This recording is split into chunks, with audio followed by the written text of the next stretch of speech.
Qué gran momento para sumergirnos en una nueva inversión a fondo. La verdad es que sí, hay mucho material interesante hoy. Muchísimo.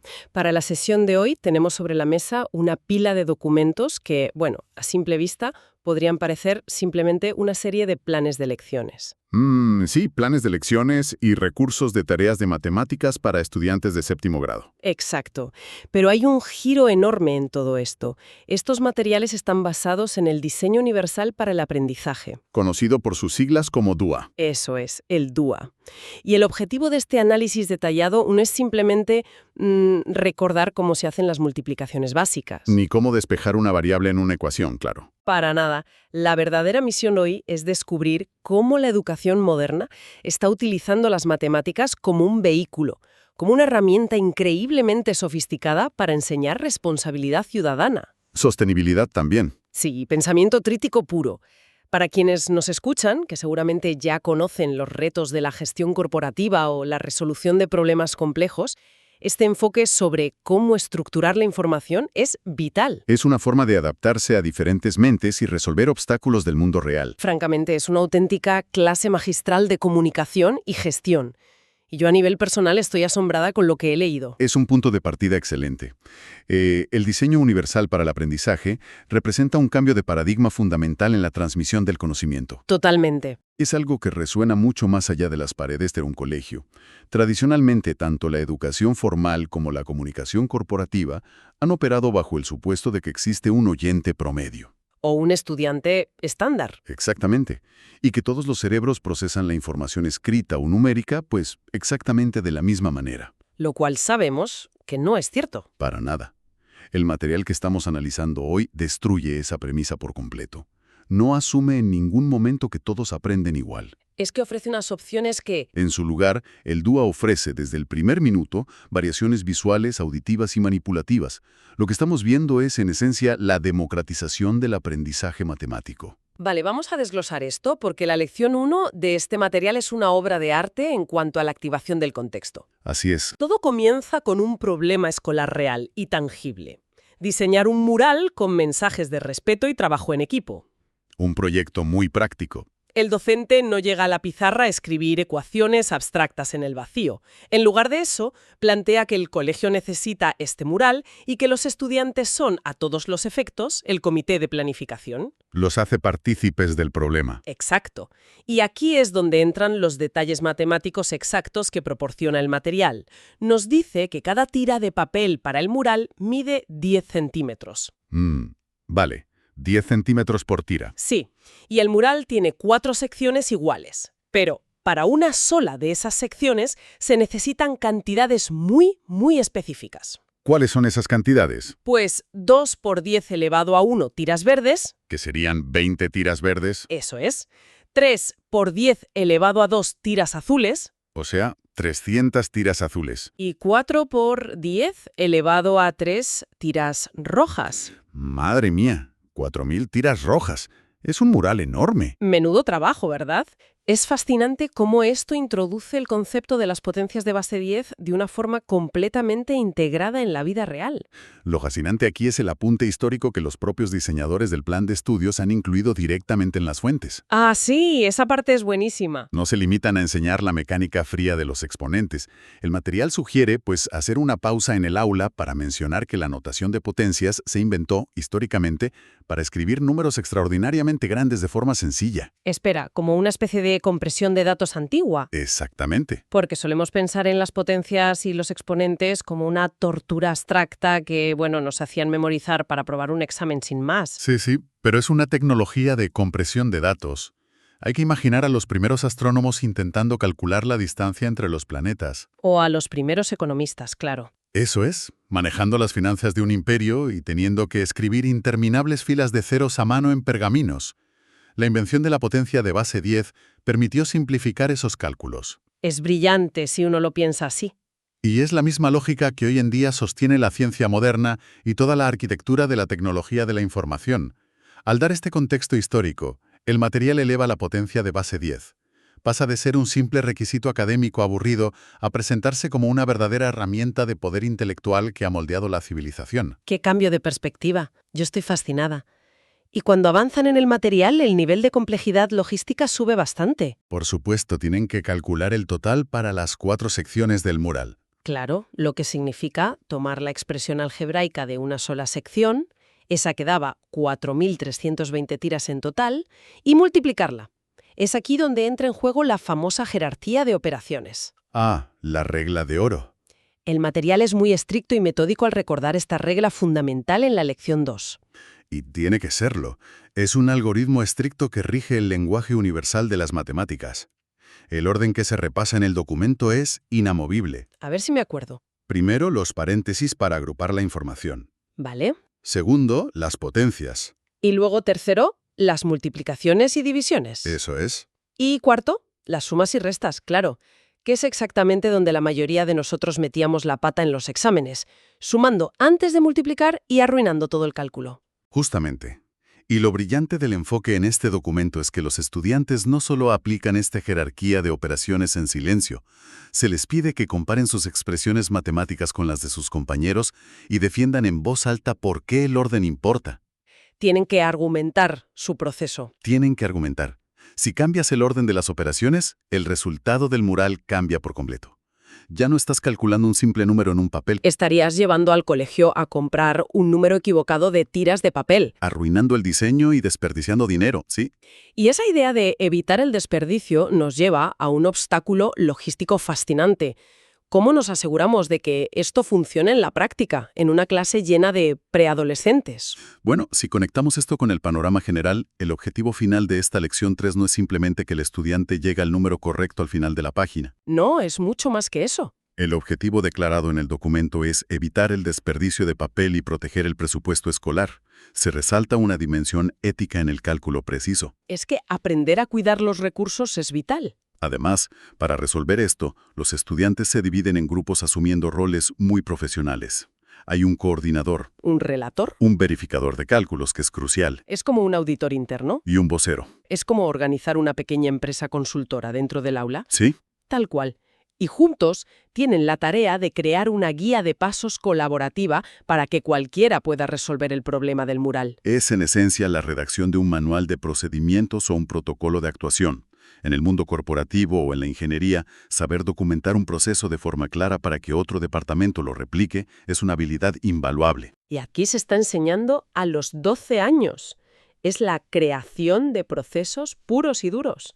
Ahora, esta evolución de estandarizar un proceso nos lleva a un punto crítico.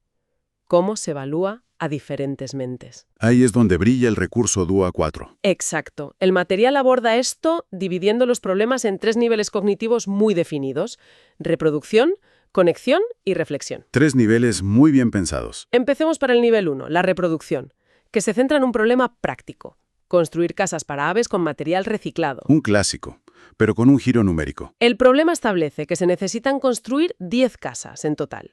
Y para cada una se debe calcular el material basándose en estos datos exactos: 18 clavos, ¿Vale? 18. 120 centímetros de madera Bien.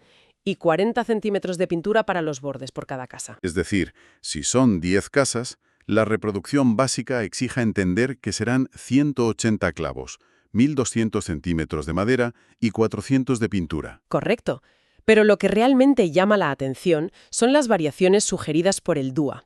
Los alumnos pueden elegir resolver este problema dibujando pequeñas cajas o esquemas, Una solución visual. o utilizando tarjetas manipulables físicamente en su pupitre, o incluso grabando un audio corto donde expliquen los pasos lógicos. Esa es la clave pedagógica central. Al permitir que alguien envíe un archivo de audio explicando que multiplicó 18 por 10 para obtener 180 clavos y que la madera total son 1.200 centímetros que se pueden expresar como 12 por 10 al cuadrado. Ahí están las potencias otra vez. Exacto. Se está eliminando por completo la barrera de la expresión escrita. Entiendo la teoría de la inclusión perfectamente, pero seamos realistas por un momento. Plantear 3 o 4 formas distintas de resolver un problema de casas para aves en una sola clase, Puede parecer complicado. permitiendo que unos dibujen, otros muevan tarjetas en el pupitre y otros graben notas de voz. Eso no es un caos absoluto para quien tiene que evaluar. ¿Cómo evita el material que el aula se descontrole por completo? Es una duda muy lógica. Parecería un caos si el objetivo fuera calificar el formato de entrega. Pero el material especifica que las rúbricas de evaluación se centran exclusivamente en el razonamiento lógico. Ah, vale. O sea que el formato da igual. Totalmente. Hay mentes brillantes para la lógica espacial y numérica que sufren de dislexia o que simplemente tienen dificultades con la motricidad fina al escribir largas ecuaciones en un papel. Claro, eso tiene mucho sentido. Al flexibilizar el medio de entrega, el profesor puede aislar la variable que realmente importa. Este método estructurado asegura que lo que se evalúa es la verdadera comprensión matemática y la capacidad de aplicar multiplicaciones y potencias. Y no la caligrafía, la ortografía o la velocidad de escritura. No es un caos, es una auditoría de conocimiento mucho más precisa. Visto así, tiene todo el sentido del mundo. Estamos midiendo el contenido, no el envase. Y esto nos lleva al nivel 2, la conexión. Que es un salto importante. Sí, eleva la exigencia al vincular la geometría básica y la estadística con el entorno diario. El primer problema de este nivel implica un huerto escolar. Se proponen 5 parcelas de 50 por 20 centímetros. Parcelas pequeñitas para empezar a practicar. Y además requieren 140 centímetros de madera para acercar cada parcela. Hasta ahí, digamos que es geometría aplicada y cálculo de perímetros. Muy útil, sí. Pero el problema que le sigue introduce una tabla de ingresos de una ruta de autobuses locales. Los datos son increíblemente precisos. Fíjate en el nivel de detalle de las fuentes. Sí, por ejemplo, la tabla indica que el lunes hubo 316 pasajeros y se recaudaron 442.400 colones. A partir de esta información se pide calcular velocidades medias e ingresos totales. E incluso deducir el precio del billete de autobús. Exacto. Ese detalle de los autobuses es un ejercicio fenomenal de análisis de datos y descubrimiento de patrones. Si se toma el dato del lunes, que son 442.400 colones de recaudación, y se divide entre los 316 pasajeros. Se descubre el costo unitario del billete. A ver, creo que eso da unos 1.400 colones por billete, más o menos. Correcto. Y con esa constante ya calculada, el problema plantea un escenario futuro. Si el sábado el conductor gana 264.600 colones, ¿cuántos pasajeros hubo? Hay que dividir esa ganancia entre el precio del billete. Exacto. Es álgebra camuflada en la rutina de la ciudad. Se exige extrapolar información basándose en un patrón que ellos mismos han tenido que descubrir en los datos crudos. Aquí es donde se pone realmente interesante, porque el texto hace precisamente ese salto formal al álgebra, a lo que llaman expresiones literales. Las famosas letras que asustan a tantos estudiantes. Les dan valores fijos para empezar a practicar. Por ejemplo, la letra A es igual a 2, la B es igual a 4, la C es igual a 6 y la D es igual a 8. Valores pares sencillos. Y les piden evaluar expresiones como, por ejemplo, 3 multiplicado por el paréntesis de A más B menos C. Un ejercicio clásico de sustitución. Si A es 2 y B es 4, suman 6. Si le restas 6, que es 6, te queda 0. Y 3 por 0 es 0. Pero, de nuevo, nos topamos con las alternativas del DUA. Permiten usar tarjetas físicas con las letras y sustituirlas con números en las mesas, o incluso usar un pseudocódigo sencillo para representar el procedimiento. Eso es revolucionario. Hago una pausa aquí. Para quienes hace tiempo que no pisan un aula o no se dedican a la programación, ¿qué aspecto tiene exactamente ese pseudocódigo en la mesa de un chaval de 12 años? Es una herramienta fascinante. En lugar de escribir el cálculo algebraico formal con todos sus símbolos de golpe, un pseudocódigo a esa edad podría verse como una lista de instrucciones en lenguaje casi natural. Como una receta de cocina. Exactamente. Por ejemplo, se escribiría: Paso 1. Toma el valor de A y súmale el valor de B. Paso 2. A ese resultado, réstale C. Paso 3. Multiplica todo lo anterior por 3. Claro. Es una genialidad absoluta porque es una preparación directa para la programación informática y el pensamiento algorítmico. Les están enseñando la base conceptual. Que una variable es solo un contenedor. Sí, una caja vacía donde puedes depositar diferentes valores según el contexto. Al usar tarjetas físicas o estas instrucciones paso a paso, hacen tangible un concepto que normalmente asusta por lo abstracto. Cuando el álgebra se puede tocar y estructurar como una receta, el miedo desaparece. Es la desmitificación total de las matemáticas. Y luego llegamos a la joya de la corona del material, el nivel 3, la reflexión. Este es el nivel más avanzado y exigente. Desde luego, este nivel presenta el escenario de un festival cultural. El problema expone que se necesitan recaudar fondos para promover las tradiciones locales. Los costes de producción están clarísimos en el documento. A ver, repasemos esos costes. Son 10 stands de comida a 35.000 colones cada uno. Eso serían 350.000 colones. Y 2 presentaciones artísticas a 80.000 colones cada una, para cubrir el sonido y el vestuario. Otros 160.000 colones. O sea, 510.000 de costes totales. Y el gran objetivo de la clase es lograr una recaudación total de 900.000 colones, contando con una expectativa de 500 asistentes. Se les pide no solo calcular los costes, sino crear la expresión numérica completa que lo represente todo. Esto plantea una pregunta importante sobre la ingeniería inversa en el aprendizaje, porque justo después del Festival Cultural, en este nivel de reflexión, el documento pide crear polinomios aritméticos propios. Eso sí que suena a nivel universitario. Si no se proporciona una ecuación larga para que simplemente la resuelvan de izquierda a derecha, se les da la respuesta final y unas condiciones muy estrictas, y ellos deben construir la arquitectura de la ecuación. ¿Cómo funciona eso en la práctica? Por ejemplo, se exige crear una expresión matemática que contenga exactamente 2 multiplicaciones, una división y una resta, y que al resolverla respetando la jerarquía, dé como resultado exactamente el número 5. Menudo lío. Eso exige un nivel de planificación mental tremendo. Ya no es seguir instrucciones, es ser el arquitecto de las instrucciones. Exactamente. Invertir el proceso lógico tradicional requiere un nivel de dominio cognitivo muy superior. Hay que anticipar el comportamiento de las operaciones antes de escribirlas. Claro, jugar al ajedrez con los números. Si la meta final es el número 5 y la última operación debe ser una resta, el cerebro tiene que deducir, vale, quizás deba construir primero un bloque complejo de operaciones que dé como resultado 8 y luego asegurarme de restarle 3 en la expresión final. Es brillante. Este tipo de meta-reflexión sobre cómo funcionan los engranajes internos de los números es lo que separa la simple memorización mecánica de la verdadera maestría analítica. Es enseñar a pensar en sistemas. Es un entrenamiento mental profundo, sin duda. Y toda esta evolución, desde seguir pasos hasta diseñar sistemas, nos prepara para la tercera gran sección de nuestro análisis detallado. Una sección vital, la verdad. Ciudadanía, transparencia y metaaprendizaje. Esta parte se basa en los documentos de las tareas, el recurso 5. Ha quedado clarísimo al leerlos que los deberes ya no son listas de 80 ecuaciones abstractas para resolver de memoria en casa. Afortunadamente, esos tiempos van quedando atrás. Todos los deberes son escenarios de proyectos sostenibles. El primero es construir un sendero en un parque natural. Consiste en 8 tramos de 200 metros, lo cual por supuesto deben representar con potencias de base 10. Para seguir practicando esa notación, claro. Y luego el problema introduce un giro fascinante.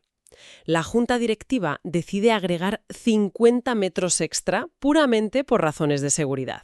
Y esa mención a la seguridad no es accidental ni decorativa.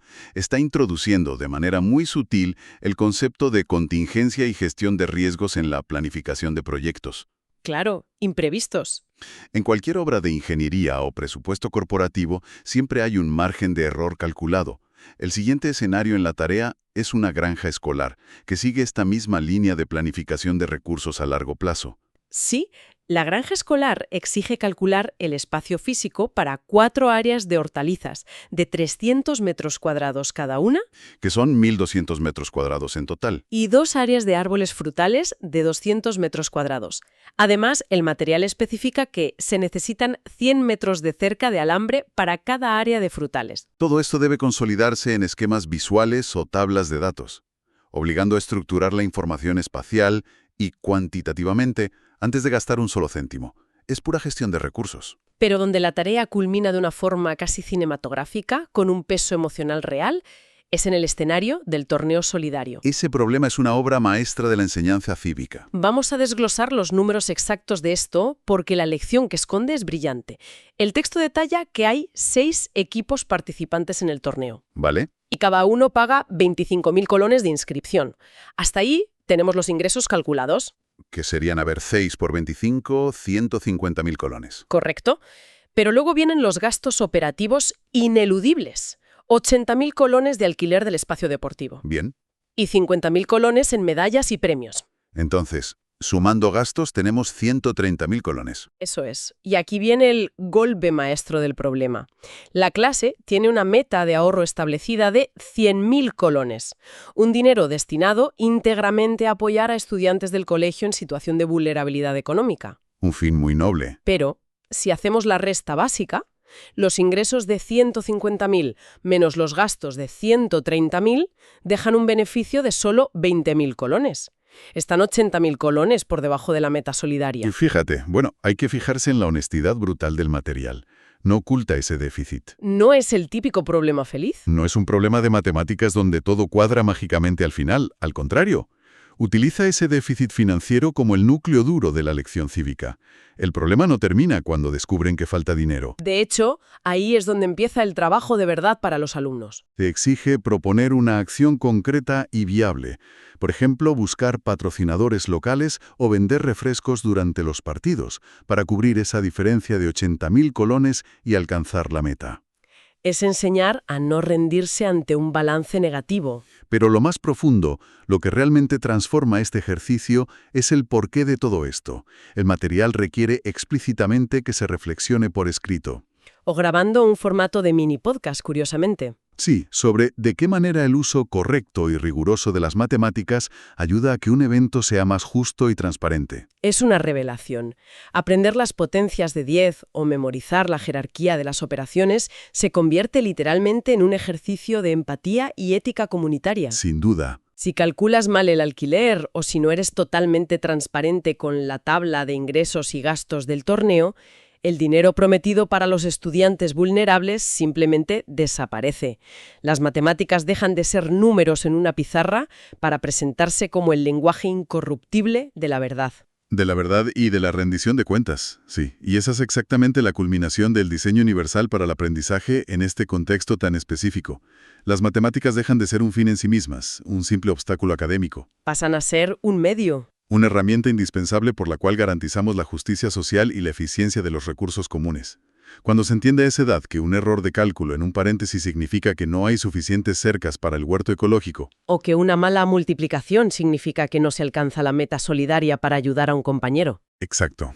El número abstracto adquiere un peso moral inmenso.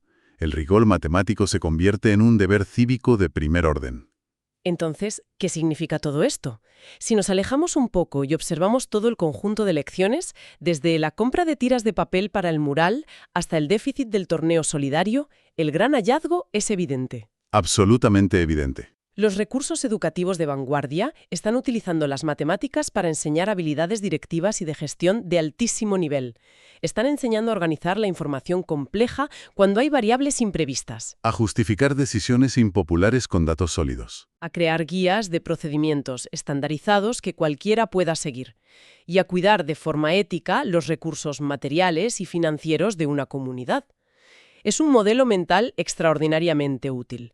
Un marco de referencia que cualquier profesional de la actualidad desearía dominar, sin importar en qué industria o campo se desempeñe. Resumiendo el inmenso valor de lo que hemos explorado hoy, destaca por encima de todo la importancia táctica de las múltiples perspectivas. El valor de ver un problema desde distintos ángulos. El enfoque DUA demuestra con pruebas claras que la rigidez metodológica es el verdadero enemigo de la comprensión profunda y de la innovación. Totalmente de acuerdo. Si en un equipo de trabajo corporativo o en un aula escolar permitimos que una persona resuelva un problema logístico construyendo una hoja de cálculo minuciosa, Mientras otra manipula bloques físicos para visualizar el espacio tridimensional, y una tercera diseña un diagrama de flujo analítico o graba un análisis verbal de la situación, la solución final conjunta será infinitamente más robusta, creativa y rica que si todos hubieran sido forzados a pensar y expresarse exactamente bajo el mismo molde estandarizado. es que la diversidad suma. La diversidad en el método de resolución de problemas no es solo una concesión a la inclusión, es una ventaja competitiva y cognitiva innegable para cualquier organización. Estoy plenamente convencido de ello. Es una síntesis perfecta para entender el verdadero valor de estos documentos. Y para cerrar nuestro análisis detallado de hoy, hay una idea que subyace en todo este material, flotando entre los números y las rúbricas. ¿Una idea de fondo? Sí, algo que merece una reflexión profunda, mucho más allá de esta sesión. Si las matemáticas de séptimo grado se están enseñando hoy a través de estos métodos innovadores, no como un castigo numérico estéril, sino como una herramienta fundamental para exigir transparencia, fomentar la empatía activa y auditar la gestión de una comunidad, Es un cambio enorme. ¿cómo cambiará esto la fibra ética de la próxima generación de líderes, ingenieros y economistas cuando finalmente lleguen al poder y tomen decisiones sobre presupuestos reales? Es una pregunta excelente. Y viendo la inmensa eficacia de este sistema de transparencia y rendición de cuentas, ¿no deberíamos todos empezar a auditar y organizar nuestras propias decisiones vitales y profesionales con este mismo nivel de claridad, propósito y rigor ético? Es algo en lo que pensar, sin duda. Totalmente. Muchísimas gracias a quienes nos han acompañado en esta exploración tan reveladora sobre el futuro del aprendizaje y la gestión. Mantengan la curiosidad viva, cuestionen los procesos establecidos y sigan buscando la lógica detrás de cada problema. ¡Hasta pronto!